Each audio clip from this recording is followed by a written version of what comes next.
Prologue. A very strange occurrence. It's left me quite shaken. I might have to have another cup of tea, you once remarked on my telling you of the extremely mysterious egg cup rack, which I found entirely unexpectedly behind the radio, covered in cobwebs, obscured by a shriveled pumpkin once carved by a former denizen, and a very colourful camping kettle then being used as an aerial. It was your dry sense of humour that was one of the things which endeared you. 1. At first, Jess arrived, with her grandmother's vintage china filling up the big kitchen shelf. The heavy wooden tables which her grandfather had made were squeezed into the box room. She was one of those who could bring instant sunshine into a room with the warmth of her smile. He left soon after, taking his darkness with him, and light entered the house with her.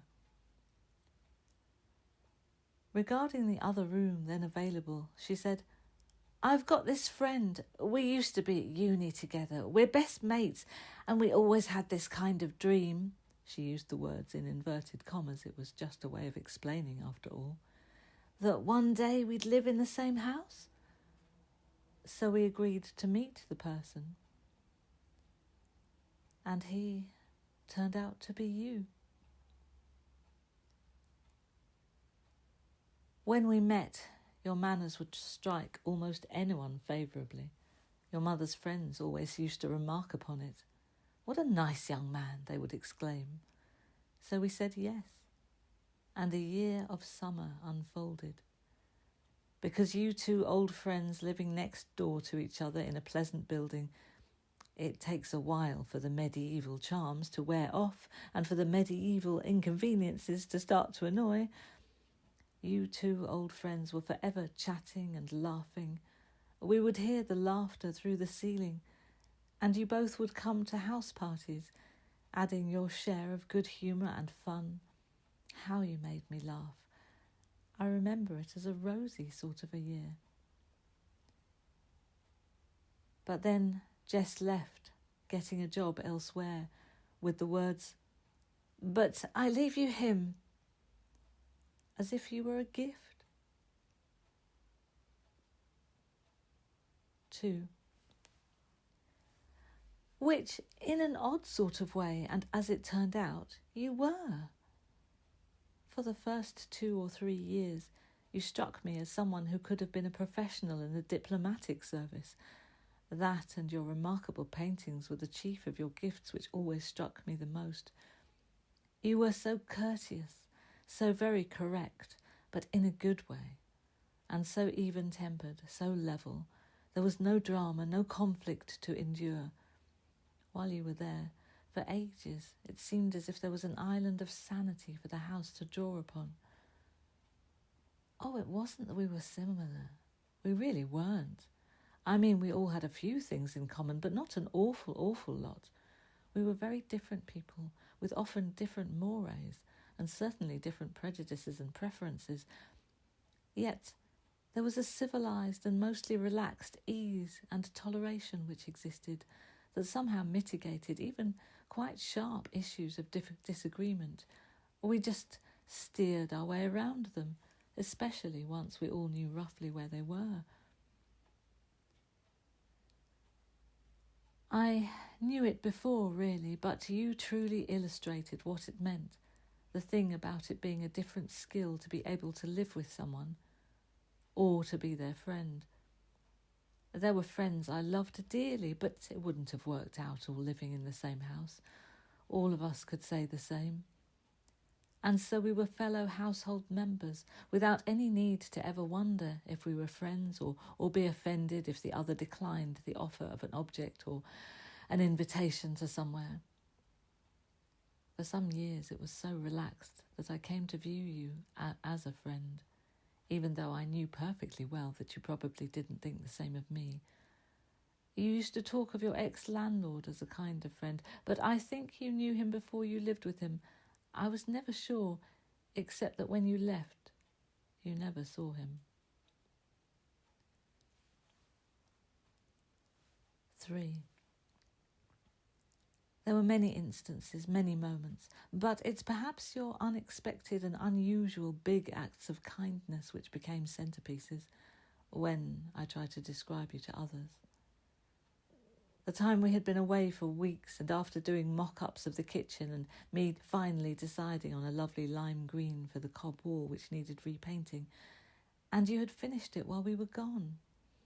Even though specialist paint for old earth walls and plaster are the devil to mix and drip terribly, the finish on the walls was perfect, and the kitchen full of a summery light.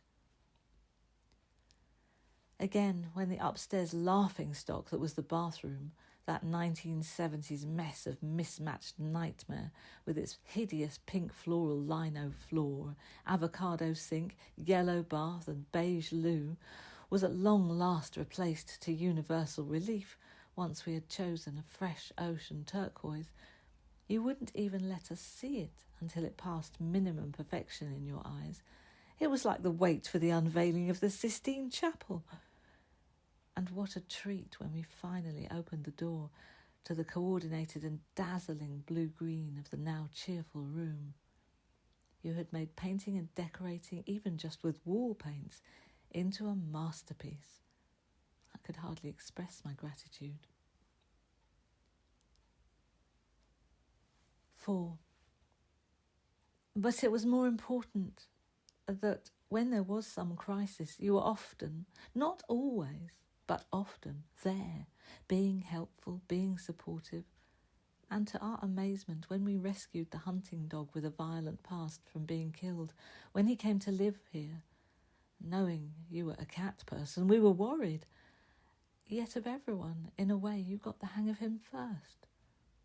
When the housemate who was afraid of him had left, you were the one to suggest him having free range of the house, no longer being shut into the studio at night for others' safety. And so we did, and all was well. Well, he could still frighten people, but he became quite different with us 3. I remember once when you were drunk, you drank quite a lot, but always were very controlled. And you said, "I consider him," meaning the dog, "a friend, a non-human friend, but a friend nonetheless." And you and he showed each other affection too. I have a picture which I couldn't resist taking. If someone lives with someone for so long and puts up with their nonsense like family, I thought it was not unjust. A picture of you bending down to make a fuss of him in the garden. And I have so little to remind me, because you were exact, tidy, orderly, precise, and unsentimental on the whole. Which is another way of saying that you left almost nothing and gave little. Oh, you weren't ungenerous, by no means, but you mostly gave presents of wine and chocolate or olives, things which didn't last. But one time the wine came in a leaning, drunken bottle, and I liked the design, so I steamed off the label and I kept it. There were lots of good times, but the chief feature of your time at the house, as the person whom we lived with the longest, was a comfortable stability for which I will always be grateful. 5. However, over the years, as with so many really talented people, your gifts remained inadequately recognised. As with nearly all the arts, genius or accomplishment must be seen in the right place at the right time, or know someone who knows someone to gain recognition and proper reward. There always remains that element of chance which often has bad odds for the individual artist of any discipline. What they used to say when growing up about hard work always being rewarded is simply not true. And like those other souls who are truly brilliant at their art, you couldn't stop either, knowing it would be somehow wrong to stop painting when you were so very, very accomplished, but fitting it around work, even painting through the middle of the night. You began cheerful, then became wry, but as the years went on, a justifiable bitterness and deep cynicism became part of your aspects. It was then that I found that your humour could also be dismissive, or even a little cruel. You went from funny to sarcastic, then caustic. You took various jobs and painted when you could, but as with so many people, things got harder, margins got narrower. Despite the low rent, your existence got more trying, everything got more problematic, which, to be fair, was reflected all around us. The economy was changing, the conditions of the city itself, the ways in which things were run. Our house was just mirroring something going on everywhere, but that didn't make it easier to bear or less unjust. There came a time when I knew I could no longer rely on you in the way that I used, for a smile or a cheering word. And others spoke about you, by then we had many mutual acquaintances, as if you were someone quite different to the person I once knew.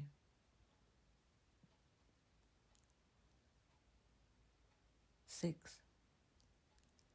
But come what may, and regardless, in Samuel Pepys's day and former times, family meant those of the household, not those you were related to, but those whom you spent your days with. And I doubt immensely, indeed I almost know that you don't feel the same, but I don't care, because you will always be family to me.